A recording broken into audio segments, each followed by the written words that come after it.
दुपारच्या बौद्धिक सत्रामध्ये प्रमुख वक्ते म्हणून आमचे परम मित्र, आमचे स्नेही डॉक्टर हनुमंत भोपाळे सर, जे अनेक ठिकाणी जाऊन बाहेर व्याख्यानं देतात.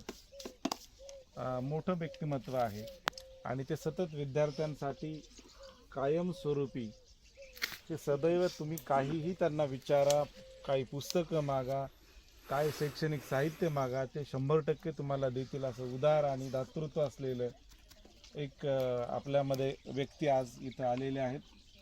मी त्यांचे खरं तरी खूप आभार मानतो या ठिकाणी. ते उपस्थित राहिले, तुम्हाला छान मार्गदर्शन केलं. त्यांना मुळामध्ये हा विषय म्हणजे मराठी आहे त्यांचा, आणि त्यांचा श्वास जो आहे तो व्यक्तिमत्व विकासासाठी आहे. तरी परंतु सरांनी या शेतीविषयी, जैवतंत्रज्ञान आणि शेतकरी याच्याबद्दलचा दुवा कसा असेल, अनेक 3 उदाहरणं सुरुवातीचेच देऊन तुम्हाला सांगितलं. त्यानंतर माझे दुसरे मित्र या ठिकाणी डॉक्टर हरिहर मोहकर सर उपस्थित आहेत. सर आज दिवसभर आपल्यासाठी